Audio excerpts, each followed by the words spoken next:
Climbing roses have an unmatched ability to transform an ordinary garden into a fairy tale landscape.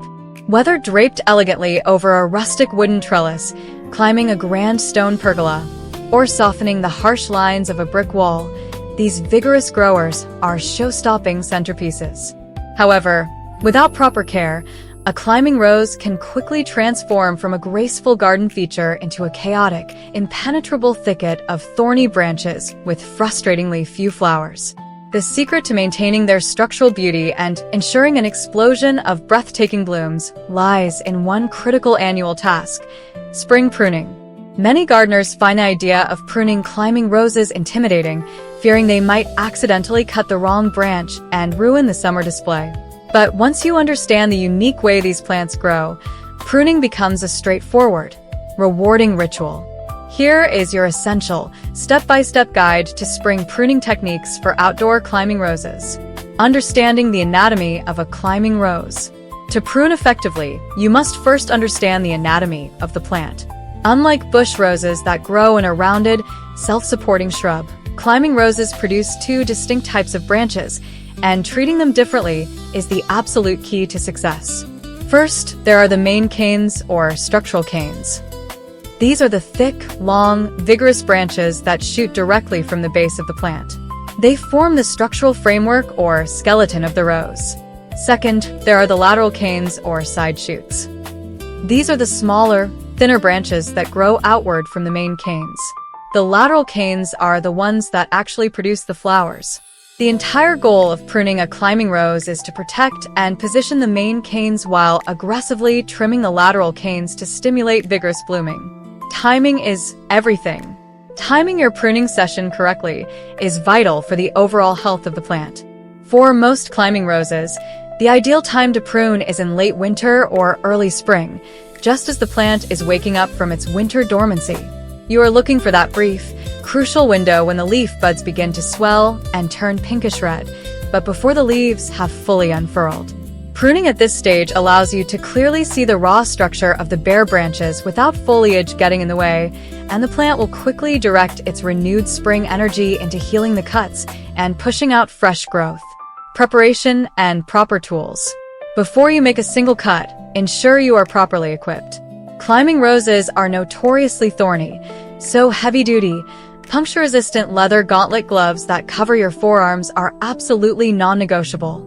You will need a pair of sharp, high-quality bypass hand pruners for the smaller lateral branches, and a pair of long-handled loppers or a small pruning saw for cutting through older, thicker wood. Crucially, ensure all your cutting tools are sterilized with rubbing alcohol before you begin. This simple step prevents the spread of fungal diseases and bacteria from plant to plant. The step-by-step pruning process. Step 1. The 3 Ds: dead, damaged, diseased. Every pruning session should begin with a thorough cleanup. Look closely at the entire plant and completely remove any wood that is dead, brown, brittle, and dry inside, damaged, broken branches or canes rubbing aggressively against each other, or diseased, showing signs of black spot, canker, or severe discoloration.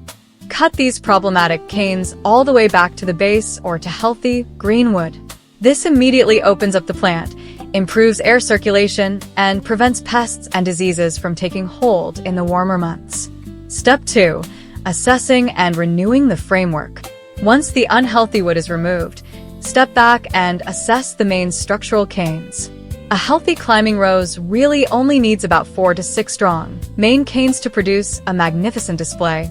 If your plant is older and heavily congested, identify the oldest, thickest, grayest, and least productive canes. Remove 1 or 2 of these ancient canes right at the ground level using your loppers. This process, known as renewal pruning, encourages the plant to send up fresh, vigorous new canes from the base, keeping the rose youthful and energetic year after year. Step 3. Pruning the lateral canes. This is where the magic happens. Now that you have established your strong main structural canes, turn your attention to the smaller side shoots, the lateral canes. Because these are the flower-bearing branches, you want to cut them back to encourage a dense cluster of blooms rather than long, spindly, messy growth.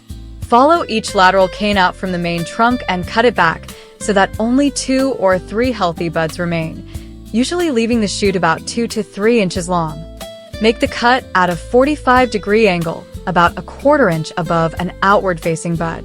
This directs the new growth away from the center of the plant, ensuring good airflow and a beautiful outward-facing floral display. Step 4. Training and time, the secret to abundance. Pruning is only half the job, training the canes is the other. Climbing roses exhibit a botanical trait called apical dominance.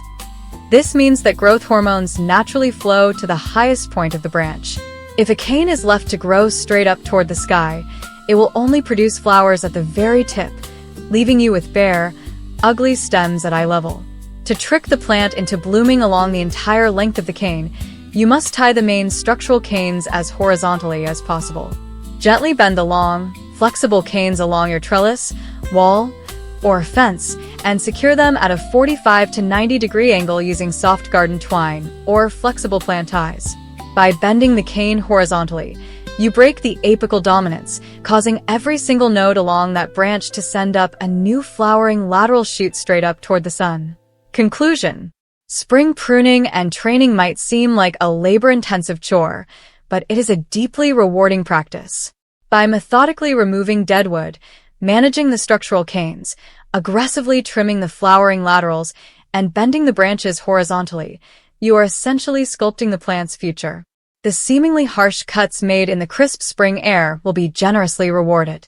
Within a few short months, your carefully pruned climbing rose will explode into a spectacular, cascading wall of color and fragrance, proving that a little disciplined maintenance is the true foundation of garden beauty.